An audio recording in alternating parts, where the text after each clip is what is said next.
Good morning. आज हम करते हैं कुछ प्रॉब्लम्स, न्यूमेरिकल प्रॉब्लम्स, सरल आवर्त दोलित्र से संबंधित।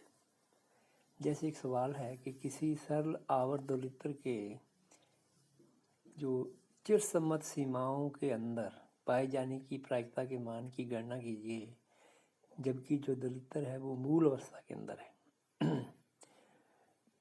तो यहाँ पर आपने जो सिंपल हार्मोनिक ऑसिलेटर है उसका जो मूल अवस्था में तरंग फलन है वो यूज़ करना है।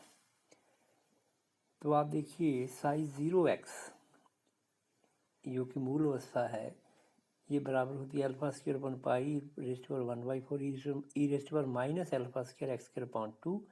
यहाँ पे अल्फा जो है वो m omega upon h cross half है। ओमेगा जो है वो आप जानते हैं कि एंगुलर फ्रिक्वेंसी है। यदि आप मान लीजिए कि दोलित्र का आयाम a है तो उसकी जो कुल ऊर्जा है वो 1/2 के a स्क्वायर होगी, या k को आप m ओमेगा स्क्वायर कहिए a स्क्वायर। और न्यूनतम ऊर्जा जो ग्राउंड स्टेट के अंदर होती है that is 1/2 h cross omega. यदि आप इन दोनों ऊर्जाओं के बराबर रखें तो 1/2 h cross omega is equal to 1/2 m omega square a square. यहाँ से a की जो वैल्यू आती है that is h cross upon m omega raised to power half.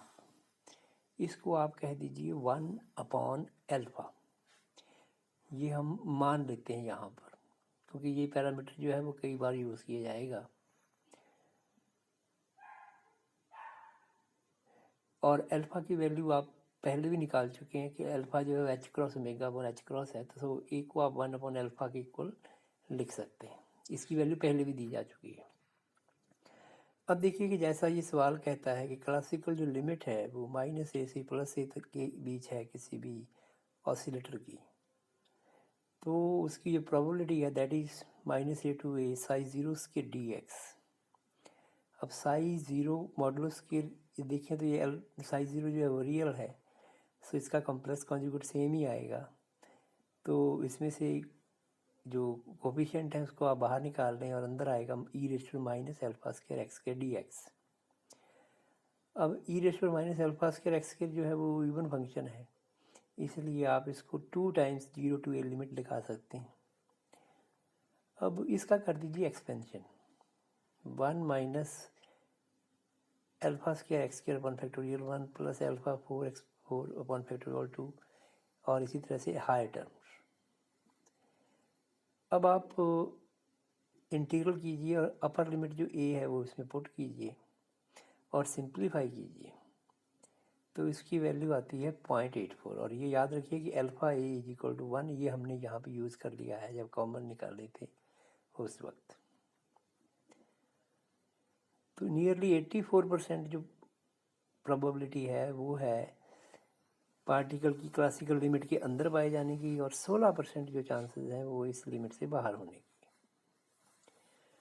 अब यहाँ पे कुछ न्यूमेरिकल्स और भी हैं, उनके लिए एक आप बड़ा इम्पोर्टेंट इंटीग्रल है जो कि यूज़ किया जाता है बार बार, वो है 0 to infinity x raised power n minus 1 e raised power minus x d x is equal to gamma n।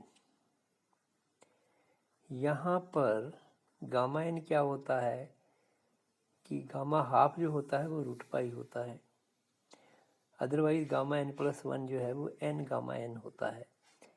तो आप इस इंटीग्रल को ध्यान रखिए, ये हम बहुत बार फिजिक्स के अंदर यूज़ करते हैं। जैसे अगला जो सवाल है उसके अंदर ये इंटीग्रल जो है जो स्टैंडर्ड वैल्यू है वो इसको हम यूज़ करेंगे। सवाल ये है कि एक सरल आवर्त दोलित्र है, उसकी मूल अवस्था में px की एक्सपेक्टेशन वैल्यू यानी संवेग की x अक्ष की दिशा में जो कंपोनेंट है उसकी एक्सपेक्टेशन वैल्यू और इसकी स्क्वायर की एक्सपेक्टेशन वैल्यू ज्ञात करो। तो इसमें भी देखिए साइज 0 तो वही रहेगा, साइज 0 मूल अवस्था में जो वेव फंक्शन है वो पहले जो यूज़ किया था वो भी यही होगा। m omega upon pi h cross 1/4 e to minus m omega x square upon 2 h cross px ये है minus iota h cross del by del x। तो expectation value of p x जब आप निकालोगे तो psi zero star operator psi zero d x, तो यहाँ पे आप माइनस आइटा एच क्रॉस और जो कोफिशिएंट्स हैं उनको बाहर निकाल लीजिए। ऑपरेटर जब इस साई ज़ीरो पे लगेगा तो आपको कुछ टर्म्स देगा minus m omega upon h cross x और टाइम्स जो फंक्शन है वो एज इट इज़, क्योंकि एक्सपोनेंशियल का इंटीग्रल वो भी डिफरेंशियल वो भी रहेगा। अब देखिए यहाँ पर कोफिशिएंट्स बाहर आ जाएंगे और इंटीग्रल के अंदर है minus infinity to plus infinity x e raise to power minus m omega x square upon two h cross जो है वो डी एक्स, ये 2 और 2 मिलकर के भी 1 हो जाएंगे ई की पावर में। तो ये ऑड फंक्शन है। तो ऑड फंक्शन जो होता है उसका आप जानते हैं कि माइनस इन्फिनिटी से प्लस इन्फिनिटी यदि ऑड फंक्शन है तो वो ज़ीरो आएगा, तो इसलिए expectation value of p x जो है वो तो ज़ीरो है। अब जब आप पी एक्स स्क्वायर यूज़ करेंगे तो ऑपरेटर देखिए हो जाएगा minus h cross square del two by del x square. अब ये ऑपरेटर जब आप साइज ज़ीरो पे ऑपरेट करेंगे, बाकी प्रोसीजर सेम है, कोफिशिएंट आप बाहर निकालते जाइए, तो del two by del x square में ई की power minus m omega x square upon two h cross का 2 बार डेरिवेटिव करना पड़ेगा आपको। तो पहले डेल बाई डेल एक्स करके एक्स पहले आ जाएगा और कोफिशिएंट्स कुछ आएंगे, एक बार फिर करोगे तो ये 2 का मल्टीप्लिकेशन हो जाएगा। आप इन दोनों जो टर्म्स हैं उनको अलग अलग कर लीजिए, तो 2 इंटीग्रल बन गए। एक में ई की power minus m omega x square upon h cross है डी एक्स, माइनस दूसरे के अंदर एक्स स्क्वायर है ई की power minus m omega x square upon h cross. अब ये दोनों ही जो कोफिशिएंट्स हैं, दोनों ही जो फंक्शन है, चाहे पहले इंटीग्रल के अंदर या दूसरे इंटीग्रल के अंदर, ये इवन हैं, तो आप लिमिट माइनस इन्फिनिटी को प्लस इन्फिनिटी को जीरो टू इन्फिनिटी कर सकते हैं। सो जीरो टू इन्फिनिटी भी कर दीजिए, पहले में भी और दूसरे में भी कर दीजिए। और थोड़ा सिंप्लीफाई करने के लिए आप m omega x square upon h cross को टी लिख दीजिए और फिर इसमें वेरिएबल एक्स की बजाय कर दीजिए टी, तो डी एक्स की जगह पे डी टी आ जाएगा।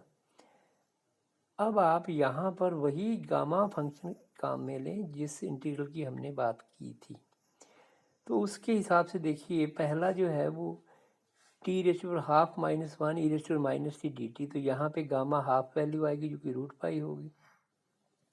दूसरी के अंदर क्या है कि टी की पावर 1/2 है ऊपर, तो इसको लिखना पड़ेगा टी की raise 3/2 minus one e raise to minus t, जैसे जो भी था, तो ये आएगा 1/2 रूट पाई।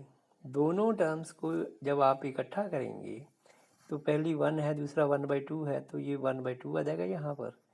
और सारे कोफिशिएंट्स को सॉल्व करने के बाद जो वैल्यू आएगी वो आएगी 1/2 ओमेगा एम एच क्रॉस। तो ये है पी एक्स स्क्वायर की जो एक्सपेक्टेशन वैल्यू है जो ग्राउंड स्टेट एनर्जी है उसके लिए। तो ये मैथमेटिकल पोर्शन है। हाँ, आपको वेव फंक्शन ध्यान होना चाहिए कि ग्राउंड स्टेट में कौन सा वेव फंक्शन है, जिसका हमने प्रूफ भी पहले किया था। उस वेव फंक्शन को यूज़ करके आप पी एक्स की, इसी तरह से एक्सपेक्टेशन वैल्यू ऑफ एक्स ये भी निकाली जा सकती है ग्राउंड स्टेट के लिए, और वो भी जीरो आएगी एक्सपेक्टेशन वैल्यू ऑफ एक्स की, क्योंकि वो भी ऑड फंक्शन हो जाएगा। ठीक इसी तरह से एक्स स्क्वायर की एक्सपेक्टेशन वैल्यू भी आ जाएगी, वो भी आप सॉल्व करके चेक कर सकते हैं। इंटीग्रल को सॉल्व करने के लिए गामा फंक्शंस का यूज़ करना पड़ेगा, जैसे आपने यहाँ पे किया है।